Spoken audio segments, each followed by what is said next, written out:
श्री शिवाय नमस्तुभ्यं। महाराज, दुनिया के लोग नहीं समझते कि शंकर पर जल चढ़ाने का क्या लाभ है। शिव महापुराण कहती है, अगर एक दिन शिव महापुराण की कथा कहती है, मंगलवार को अगर शिव जी के मंदिर में, शंकर के मंदिर में जाकर एक लोटा पानी चढ़ाया जाता है तो हमारे कार्य में उन्नति होती है। कोई व्यापार नहीं चलता हो, दिक्कत आ रही हो, तो हनुमान जी के दूसरे नंबर का भाई गतिमान का स्मरण करो। हनुमान जी के उल्टे पांव का सिंदूर लाकर गतिमान का नाम लेकर स्वस्तिक बना दिया जाए व्यापार वाली जगह पर, तो व्यापार अच्छा चलने लगता है। महाराज, कोई व्यक्ति पैसा खा गया, नहीं दे रहा, बहुत परेशान हो गए, मांग मांग कर दे गए, नहीं दे रहा, हाथ जोड़ लिए, पांव जोड़ लिए, सब कुछ कर लिया, नहीं दे रहा, तो हनुमान जी के तीसरे नंबर का भाई रतिमान, रतिमान, गतिमान, रतिमान, रतिमान का नाम लीजिए। पीपल के पत्ते पर लाल सिंदूर से जो व्यक्ति पैसा लेकर गया उसका नाम लेकर बहते हुए पानी में अपनी कामना कर रतिमान का नाम लेकर छोड़ दीजिए। 15 दिन में रतिमान ऐसी उतावली मचाता है कि उसको हाथ जोड़कर वो खुद फोन लगाकर बोलता, भैया तेरा मैं पैसा लौटा दूंगा। रतिमान का स्मरण किया जाता है। रतिमान, ध्यान दीजिएगा, हनुमान का एक स्मरण, पंचमुखी हनुमान का एक भाव। महाराज, जैसे बहुत ज्यादा तकलीफ अगर व्यक्ति को हो गई है, बहुत कष्टमय जीवन चल रहा है, हार गए हर जगह से और तकलीफमय जीवन चल रहा है, तो पंचमुखी हनुमान का एक शिव महापुराण का और स्कंद पुराण का एक बड़ा सुंदर मंत्र है। उस मंत्र को आप सब एक बार हमारे साथ में बोलें। ओम नमो हनुमते रुद्र अवताराय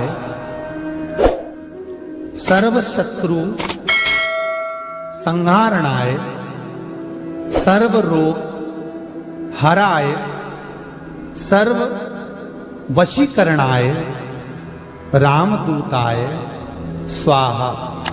बस इस मंत्र को हाथ में काली तिल लेकर, एक जौ लेकर और गूगल लेकर, थोड़ा सा उसमें गाय का घी डालकर, कंडे को या अग्नि को जलाकर इस मंत्र का 11 बार 21 बार जाप कर कर अपनी कामना कर कर छोड़ दीजिए। कैसा भी रोग हो, बीमारी हो, कष्ट हो, दुख हो, तकलीफ हो, 21 दिन के अंदर वो आनंद आना प्रारंभ कर देता है। इस मंत्र, स्कंद पुराण का, शिव महापुराण का ये मंत्र मूल पंचमुखी हनुमान सुख देंगे। और एक और चीज याद रखिए हमारा, यदि कोई काम के लिए जा रहे हो, कोई व्यापार के लिए जा रहे हो या नौकरी करने के लिए जा रहे हो और लगी नहीं रही, बहुत तकलीफ पा रहे हो, सर्विस ही नहीं लग रही, बहुत कष्टमय हो गया, तो निवेदन करूंगा 5 पीपल के पत्ते पर बेसन के 5 लड्डू घर में बने हुए, गाय के घी के 5 लड्डू रख लो। उस लड्डू के बीचों बीच एक आटे का दिया और उसमें तिल्ली का तिल डालकर इसी मंत्र का प्रयोग कर कर पंचमुखी हनुमान का किसी भी हनुमान के मंदिर में जाकर, दक्षिण मुखी हनुमान के मंदिर में जाकर उसको रख कर आ जाइए। इसके बाद आप उस काम के लिए जाइए, आपका काम सफल हो जाएगा। आपको किसी को नहीं कहना पड़ेगा कि हाथ जोड़ना नहीं पड़ेगा, किसी के पांव नहीं पड़ना पड़ेंगे, तुरंत काम होगा। बस इस मंत्र का स्मरण कर कर पंचमुखी हनुमान का भूतेश्वर जो मंत्र है वो सुख देने वाला। पूरे घर में वास्तु के हिसाब से केवल एक दीवार ऐसी होती है जहां पर हनुमान जी का चित्र लगाया जाए।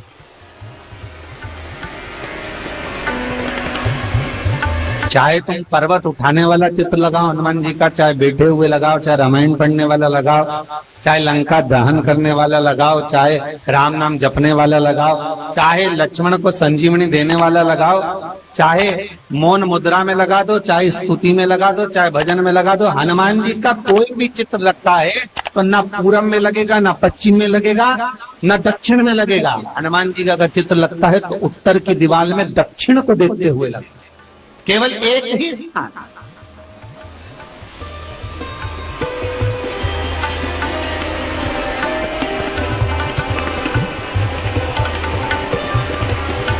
जैसे पूर्वजों के चित्र को, पितरों के चित्र को, गए हुए हमारे जीवों के चित्र को दक्षिण में विराजमान किया जाता है, उसी तरह हनुमान को उत्तर में विराजमान कर कर दृष्टि दक्षिण में कर दी।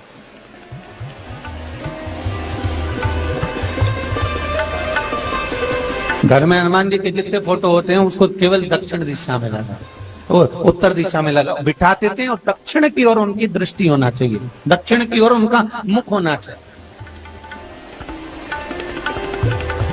क्यों?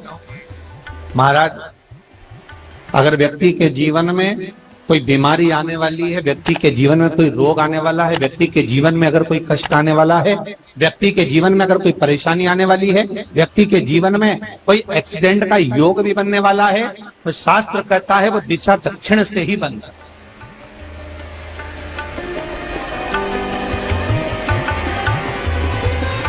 ये दक्षिण जो दिशा है ये यम की दिशा। यहां संपूर्ण परिवार के साथ यमराज अपने आनंद में निवास करते। और जब हमारे घर में, हम ये नहीं कह रहे कि आप हनुमान जी का फोटो लगाओ, हम ये भी नहीं कह रहे, आपके घर में हो और आपने अगर विराजमान कर रखा है किसी दिशा में, तो हमारा तो निवेदन रहेगा, अभी तक आपने अगर जैसा रखा, पर एक बार दिशा बदल कर देखना कि रोग, बीमारी, कष्ट, दुख, तकलीफ में आपको लाभ मिला कि ना। हनुमान जी ने केवल दक्षिण दिशा की ओर अगर मुख कर हमने विराजमान कर दिया, फोटो ही विराजित किया। हम ये नहीं कहेंगे आपसे कि आप बाजार से फोटो खरीद के लाओ फिर लगाओ, नहीं, आपके घर में हो तो आप लगा दें, आपके घर में हो तो विराजमान।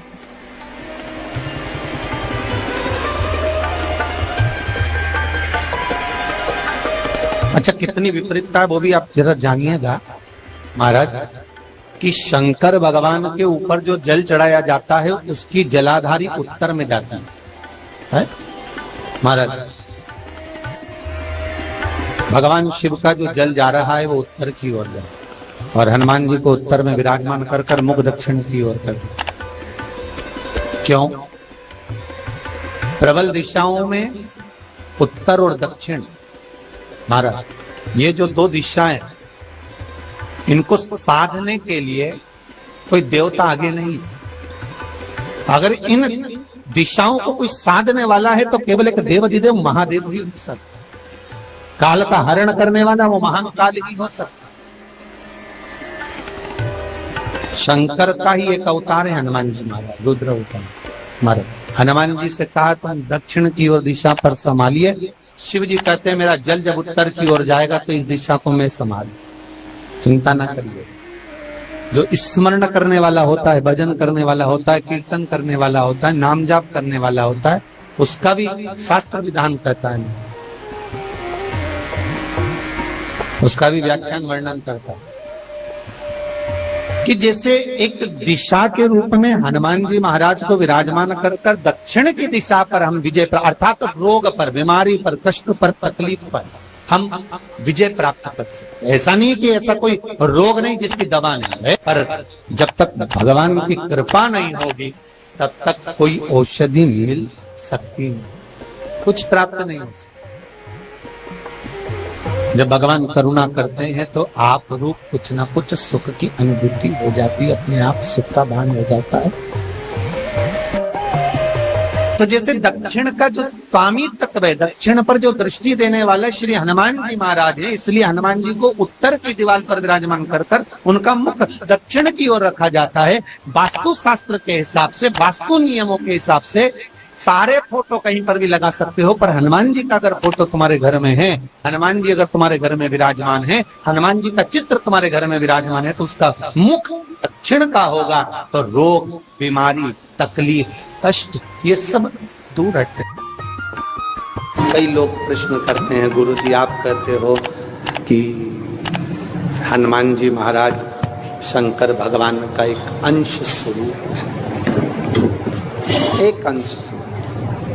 पूरी शिव महापुराण की कथा को उठाकर देखिए, स्कंद पुराण को, मत्स्य पुराण को, कूर्म पुराण को उठाकर देखिए। एक बाणासुर का चरित्र और एक श्री हनुमान जी महाराज का चरित्र बहुत सुंदर।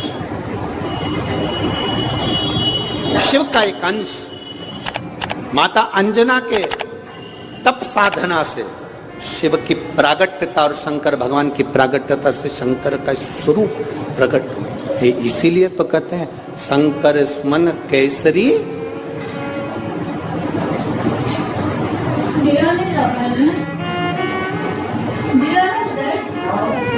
शिव का एक स्वरूप है हनुमान जी। हम तो हमेशा कहते हैं अगर आप हनुमान जी का भी दर्शन कर रहे हैं तो ये अंदाजा लगा कर रखें कि आप शंकर का दर्शन कर रहे हैं। आप शंकर का दर्शन कर रहे हैं तो ये अंदाजा लगा कर रखें कि आप हनुमान जी का दर्शन कर रहे हैं। सब एक, कोई भेद नहीं, सब एक, कोई भेद नहीं। देवताओं, आप एक बेलपत्र,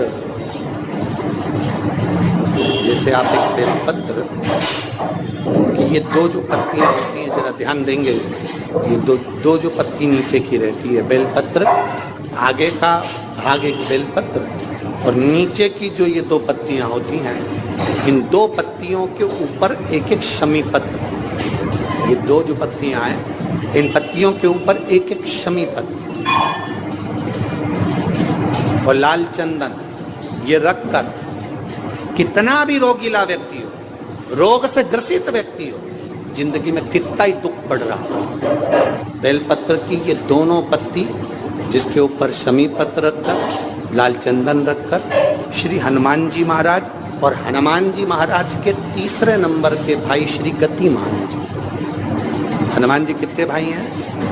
6। उसमें हनुमान, रतिमान, प्रतिमान, मतिमान, गतिमान, तो जो नीचे के क्रम में आते हैं श्री गतिमान जी, उन गतिमान जी और हनुमान जी का नाम लेकर जो शिवलिंग के ऊपर समर्पित कर देता है, रोग का निवारण होता ही है, रोग मुक्ति होती है। मंगल का प्रदोष निकाल कर रख लो कि मंगल का प्रदोष इस दिन पड़ रहा है, मंगल की त्रयोदशी तिथि पड़ रही है, प्रदोष व्रत मंगलवार का पड़ रहा है।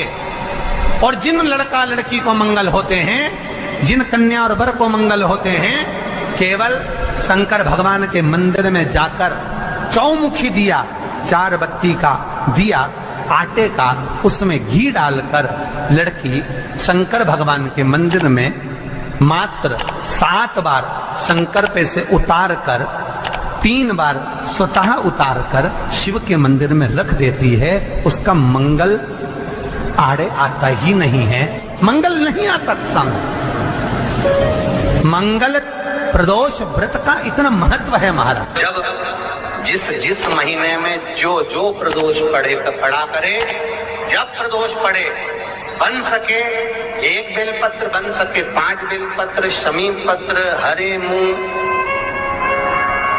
हरा मुंह, बेलपत्र, एक कलश के अंदर थोड़ा सा पानी लेकर 1 बेलपत्र, हरा मूंग, शमी पत्र डालकर और उसमें थोड़ा सा गुड़ डालकर भगवान शिव का स्मरण कर कर प्रदोष काल में, मान लो कोई काम आपका बहुत जरूरी है, बहुत दिनों से आप थक गए हैं, नहीं हो रहा, कर्जा बढ़ रहा है, धन नहीं आ रहा, व्यापार नहीं चढ़ रहा, या कोई समस्या बहुत प्रबल है, कोई एग्जाम में बैठ रहे हो नहीं हो रहा, परीक्षा भी दे दी है, रिजल्ट आने ही वाला है, तो भी प्रदोष काल में, प्रदोष के समय वो जल, मूंग, शमी पत्र और बेलपत्र और गुड़ का शंकर के शिवलिंग को समर्पित करना प्रारंभ कर दो। 2 या 3 प्रदोष करोगे, बाबा आपकी मनोकामना शीघ्र पूर्ण कर देगा। शंकर भगवान पर चढ़े हुए जल जब नीचे की ओर आता है, जिस जगह पर जल गिरता है उस जगह पर मात्र एक दुर्वा प्रदोष के दिन अपनी कामना कर कर इस शरीर के सुख के लिए शंकर भगवान के जल गिरने वाले स्थान के पास में अवधूतेश्वर महादेव के नाम से रख दी जाती है, तो जिंदगी में कभी बड़ी बीमारी नहीं आती। उसी तरह जिससे रोग को समाप्त करने के लिए दुर्वा का प्रयोग किया जाता है। कभी ऐसा योग लगे आपके जीवन में कि आप जिस व्यापार को आपने करा उस व्यापार में आपको फल नहीं मिला, फिर आपने व्यापार चेंज करा, फिर बदल कर देखा, फिर उस व्यापार को कर देखा, उसमें फल नहीं मिला, फिर आपने वापिस व्यापार को बदलने का विचार किया, तो हमारा निवेदन रहेगा उस व्यापार को बदलने से पहले एक काम जरूर कर देखो। 3 स्थान पर बेलपत्र को चढ़ाकर देखिएगा।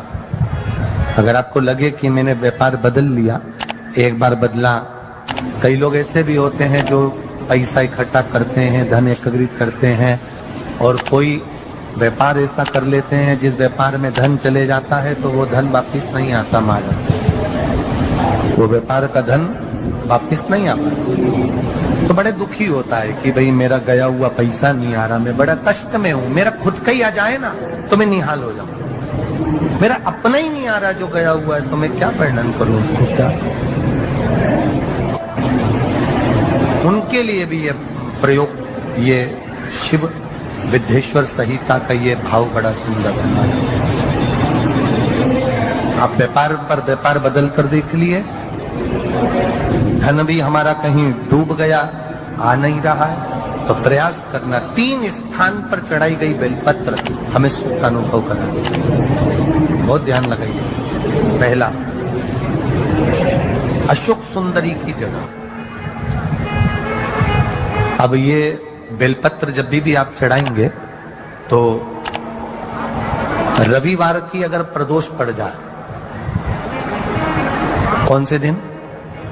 रविवार की प्रदोष के दिन ये प्रयोग अवश्य कर देखिएगा। ज्यादा बार नहीं करना है, केवल एक ही बार करना, बाबा स्वयं कृपा करेगा। अपने मंदिर में, अर्थात अपने घर के पास कोई मंदिर हो, शिवालय हो, देवालय हो, जहां शंकर भगवान विराजमान हो, शिवलिंग हो, ऐसी जगह पर अवश्य करें।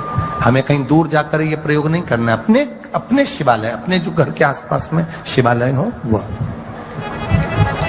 एक बेलपत्र अशोक सुंदरी वाली जगह।